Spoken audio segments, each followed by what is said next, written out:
The film begins with a news report, where a presenter announces that doctors at the medical center have noticed something strange but joyful. Cases of pneumonia and respiratory infections have decreased rapidly. This news brings peace and relief to people's hearts, especially since this relief comes after a vaccination campaign finished last month. However, this joy is short-lived because people quickly start complaining about flu-like symptoms again. Within just 3 days, a new strain of the virus appears and spreads at an imaginative and terrifying speed, leaving the Center for Disease Control baffled and unable to understand how things slipped out of their hands like this. Because emergency departments across the country became overcrowded with no room for a single foot, the government was forced to call in the army to set up field hospitals and try to accommodate the massive numbers of people. In the midst of this turmoil and chaos, presenter Amy manages to secure an interview with Dr. Campbell, one of the most prominent infectious disease specialists in the country.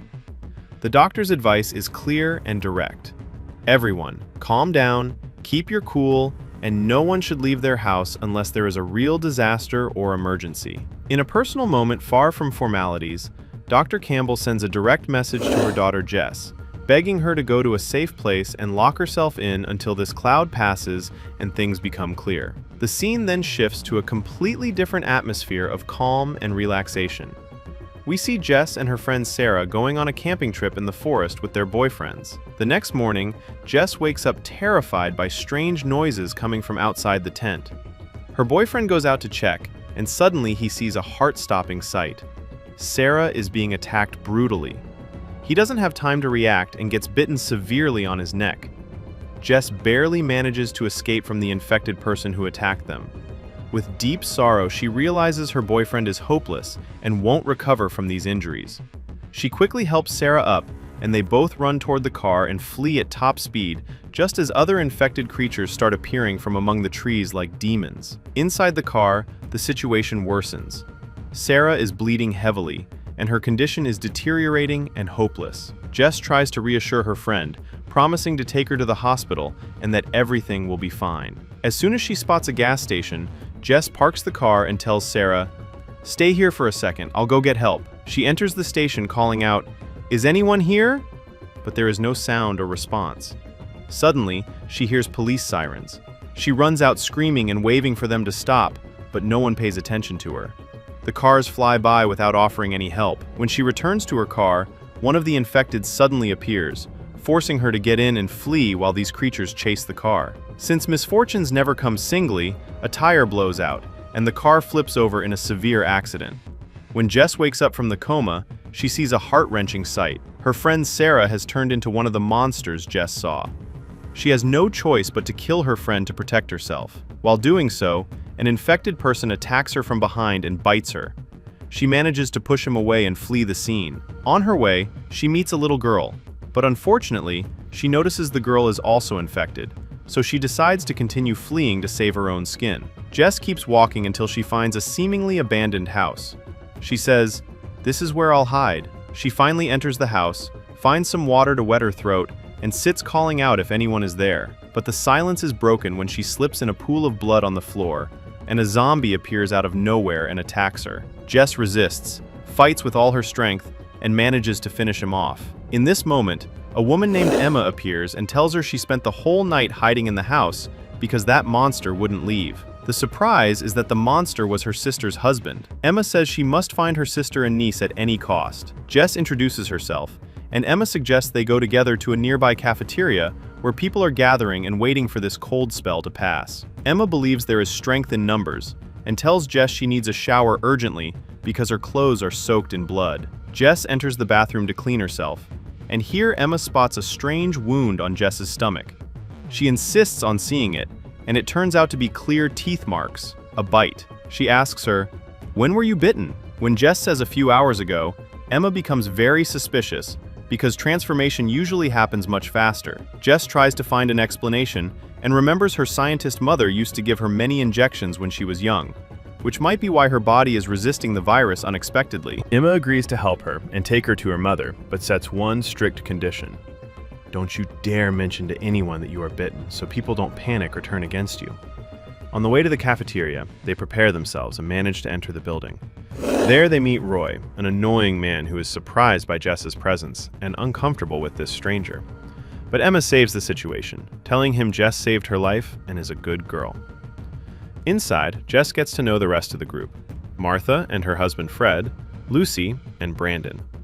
Jess asks them, "Are you planning to stay locked up here waiting for relief?" Brandon replies bitterly, "No one knows we're in this hole, and no one is looking for us." Martha explains that she and her husband are old, and their health doesn't allow them to go anywhere else. Amidst the conversation, Jess spots a little girl named Grace sitting with her older brother, Mark. Mark says their uncle is a survivalist who has a farm outside the city, and they were heading there but got stuck in this cafeteria. Roy starts imposing his control on Jess, telling her the system here and that he decides eating and drinking times. Then he turns to Fred and accuses him of stealing an extra water bottle last night. Fred gets angry and refuses to accept this, saying, "I'd rather die than take anything from your hand." At this time, presenter Amy appears on the screen again with new information about the disease eating away at the country. She says the whole problem is a direct result of the flu vaccine called C1. A dead virus used in manufacturing mutated after being injected into millions of humans. The bad news is also that symptoms appear in a time varying from a week to less than 24 hours. And anyone who took the vaccine now carries the virus in their body. As soon as he hears this, Roy comments gloatingly that the government always leads us to disaster with its mistakes, and he never imagined living to see a day like this. Suddenly, the lights start flickering, and Roy says, "We must go check the generator. Those monsters must have hit it again." He calls Brandon, and Jess offers to go with them. Roy agrees, and the three leave the cafeteria. They find no one outside on their way, but while Roy tries to fix the generator, a zombie suddenly appears and attacks him. Brandon shoots, but the zombies gather quickly, forcing him and Jess to run back inside, leaving Roy to his fate. Everyone inside is shocked except Fred, who looks relieved that this annoying man has gone to hell. Mark asks, "Is help coming?" Jess admits, "I know as much as you do." Faced with this situation, Emma decides that staying has no point and they must leave. Mark suggests taking Jess and Grace to his uncle's farm, which is on their way. Fred decides to stay to care for Lucy and his wife Martha, who is starting to get sick. Emma thanks him and wishes Martha recovery. Then, they take Roy's car parked in the back and leave. On the way, they finally find Emma's sister, who runs to meet them. Megan, Emma's sister, recounts that they were close to escaping, but her infected daughter bit and killed her. Emma collapses completely from the news. Then the group tries to take her with them, but she moves away and surrenders herself to the zombies attacking her. The others escape and stop at a shop. Brandon decides to enter alone to explore. They hear gunshots, run to him, and find him being attacked. They try to push the monster away, but the numbers increase as other infected appear. Brandon decides to make a brave move and sacrifice himself so his friends can escape. Indeed, they escape. But the zombies follow them until the car breaks down, and they decide to continue on foot. Finally, they reach Uncle Ben's farm, but find the whole place occupied by zombies. The girls run to hide in a truck, and Mark stands back, making himself bait to distract the monsters. He jumps into a car and drives to clear the way for them to get out of the truck. The girls get out and find Uncle Ben, who takes them to a safe place and his secret shelter inside the bunker. Jess and Grace meet Ben Clayton, Mark's uncle. He welcomes them warmly, saying, "Make yourselves at home." At the same time, Mark manages to start the car and drives away quickly, escaping even when a father and his two sons attack him with gunfire. We return to the shelter, and Jess discovers a shocking surprise. This man is not Ben at all. He is his neighbor who lived in a caravan next to the warehouse. The man confesses that the real Ben was his friend helping him with his projects, but he got bitten outside, so he had to kill him, sacrifice him, and take his place. The disaster is that this man intends to blow up the entire place. Later, the girls manage to escape him miraculously and meet Mark, who arrives just in time to save them. They return to the road, but Mark is dying. His condition is critical.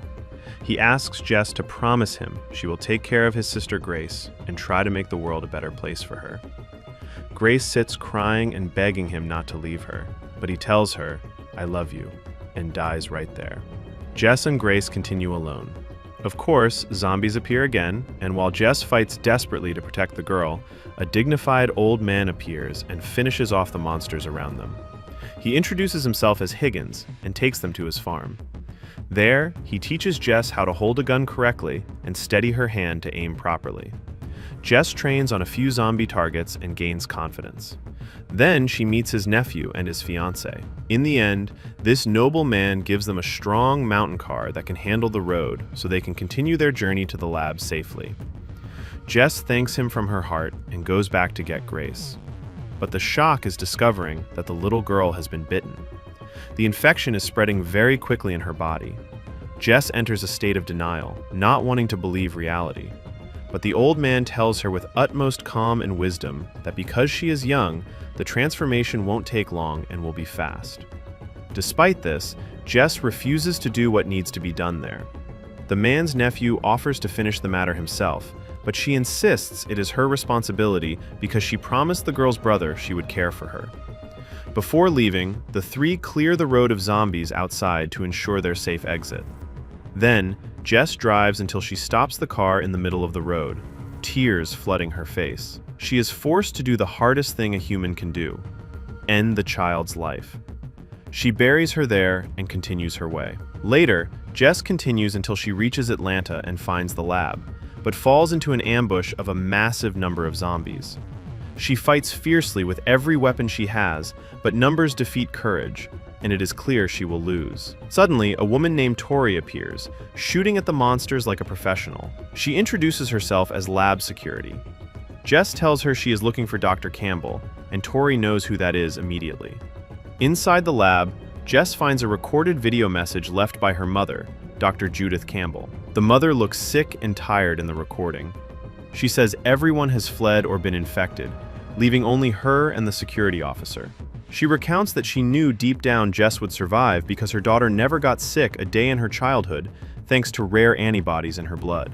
The mother confesses that the scientific team is the reason for this whole disaster. They thought the vaccine would work, but the virus mutated and went out of control. She says she destroyed the remaining useless vaccines and handed a box containing the original virus to Tori, who knows exactly where to take it. The idea was simple. Scientists will take Jess's blood with the antibodies, along with the original virus, and figure out how to stop this farce. Dr. Campbell ends the message with touching words, saying Jess has always been strong, and if there is hope in this world, that hope is Jess. After that, Tori explains there is another lab in Washington, and they must reach there by any means. Jess asks her, "The Jeep is ruined. Do you have any armored vehicle?" The guard replies she only has a motorcycle. Tori opens the garage door, clears the path of zombies outside, and the two set off on the motorcycle, armed and with iron determination. In the end, a voiceover explains that in July 2021, doctors confirmed that Jess's blood indeed produces this rare antibody.